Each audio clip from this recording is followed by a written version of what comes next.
वो तैरते तैरते भी डूब गए, जिन्हें खुद पर गुमान था, लेकिन वो डूबते डूबते भी बच गए, जिन पर तू मेहरबान था। कन्हैया मेरो बहारो अजनाला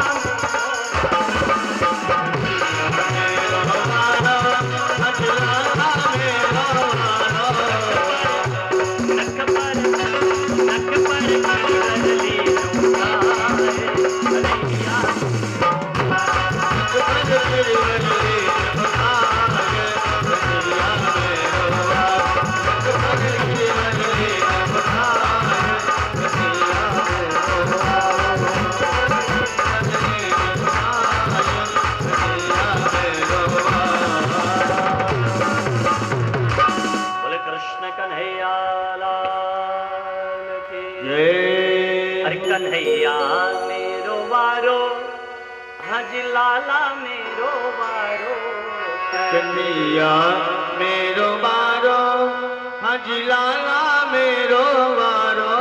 माँ यशोदा बोली, अरे अरे वाल वालों, लाला की नरम कलैया कहीं मुरक न जाए अकबैया।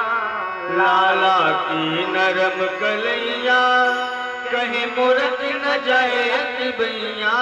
अरे कैसे झेले बोझ अपार कन्हैया मेरो वारो, कैसे झेले बोझ अपार कन्हैया मेरो वारो। और इंद्र आए और इंद्र भगवान से गलती माने और भगवान ने उनको क्षमा किया। गिरिराज की परिक्रमा लगाई और भैया वापस गए। वाके बाद भगवान की बड़ी प्यारी लीला का गान सुखदेव स्वामी परीक्षित से कर रहे हैं। भागवत के दसम स्कंद के पूर्वार्ध के 29वें अध्याय के पहले श्लोक से। लेकिन कितना सचेत किया परीक्षित को। ये परीक्षित जरा रेडी हो जाओ। अब परीक्षित तो पहले से ही रेडी थे, जैसे आप लोग आज कितनी शांति से सुन रहे हैं, कितना अच्छा लग रहा है, कितने ध्यान से। परीक्षित भी बिल्कुल ध्यान से सुन रहे थे। लेकिन सुखदेव स्वामी परीक्षित से कह रहे हैं, परीक्षित अब जरा मेंटेन हो जाओ। बोले क्यों? क्योंकि ये कथा जो मैं बताने जा रहा हूं, इस कथा को सुन करके कहीं आप कृष्ण को कोई कामी पुरुष न मान लो। क्योंकि मैंने आपसे पहले कहा कि ये पुरुष हैं, बाकी सब स्त्री हैं। तो कहीं आप इनको पुरुष न समझ लें और कामी पुरुष न समझ लें। बोले फिर? यहां से कथा प्रारंभ होती है रास पंचाध्यायी 29, 30, 31, 32, 33। ये 5 अध्याय रास के, क्योंकि ये दसम स्कंद भगवान का हृदय है। हृदय वक्षस्थल। और हृदय के भी 2 भाग होते हैं, साइंस के विद्यार्थी है ना, एक लेफ्ट एक राइट। अच्छा, उसमें भी एक बीच में होता है, वो क्या बोलते हैं उसको? हार्ट, दिल। यहां भी 2 भाग है, एक दायां और एक बायां, एक पूर्वार्ध और एक उत्तरार्ध भैया।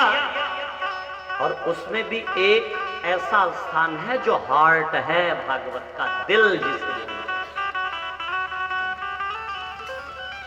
और वो क्या है? भागवत के दसम स्कंद के 31वें अध्याय के 19 श्लोक, जिसे गोपी गीत कहते हैं। वो भागवत का दिल है।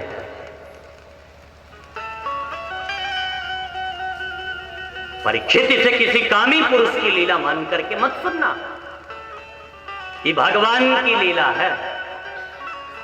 और भगवान किसे कहते हैं? भगवान कौन है? थोड़ा बाल बढ़ा ले, थोड़ी दाढ़ी बढ़ा ले, कुछ 10-20 हजार चेला बना ले, कुछ लोग हमारे जयकारे लगाने लगे, कुछ हम हाँ ऐसे ड्राई फ्रूट्स मंगा दें, भभूति निकालने लगे। भैया बड़े चमत्कारी हैं, तो साक्षात भगवान के अवतार हैं। अच्छा, ऐसे कितने भगवान को हम भी जानते हैं जो शुगर से परेशान हैं। ऐसे कितने भगवान बने टहल रहे हैं जो बीपी के मरीज हैं। बने भगवान है भैया, ब्लड प्रेशर हावी है, अरे भगवान के अवतार हैं। लो, शुगर हावी है, बीपी है, ब्लड प्रेशर है। भगवान किसे कहते हैं पता है? जो षडैश्वर्य संपन्न है, ऐश्वर्यस्य समग्रस्य धर्मस्य यशस्त्रियः ज्ञान वैराग्ययोश्चैव भगैते षडा। जो कर्तुम अकर्तुम समर्थ ईश्वर, जो न घटने वाली घटना हो उसको घटा दे, अब घटने वाली घटना को जो टाल देता रे, भगवान तो वो है। तो ये भगवान की लीला है। तो आप लोग भी जरा तैयार होकर के सुनना, क्योंकि रास की बात जब आती है तो हमारे दिमाग में कैसे कैसे पिक्चर्स आने लगते हैं, है ना? जब भी रास की बात आती है तो कोई ना कोई भैया देखो गलत बातें दिमाग में आने लगती है। ये रास है क्या? रास कहते किसे? रसाणाम समूह रासः, और रासाणाम समूह महारास। ये महारास है, इसीलिए तो रसो वैशः, ये महारास है। क्योंकि भगवान पिता रात्रि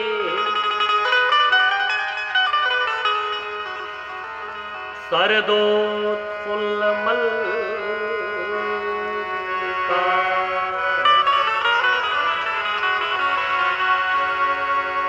वीक्षरन्तुं मनश्चक्रे योगमाया मुपाश्रिता भगवान पिता रात्रि तारात्रि। उस रात्रि को, कौन सी रात्रि? क्या रात्रि भी कुछ विशेष होती है क्या? अच्छा, इस बात से तो ये लग रहा है तारात्रि। उस रात्रि को, कौन सी रात्रि को? रात्रि तो सब बराबर है,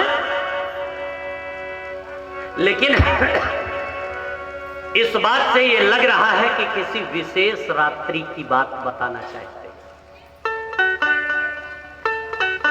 तो क्या रात्रि भी विशेष होती है क्या?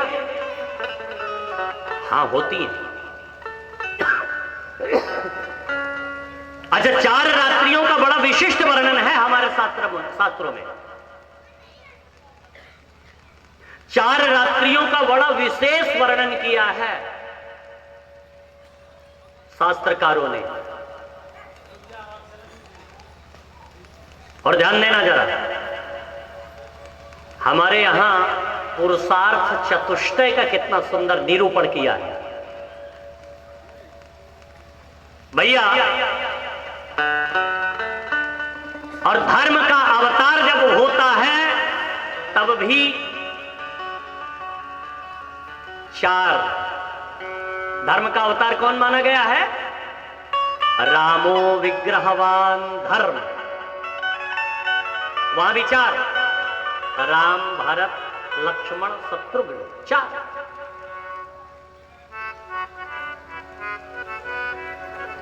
रात्रियां भी विशेष 4 ही बताई हैं। पुरुषार्थ चतुष्टय भी 4 हैं। कौन कौन से? धर्म, अर्थ, काम, मोक्ष, 4।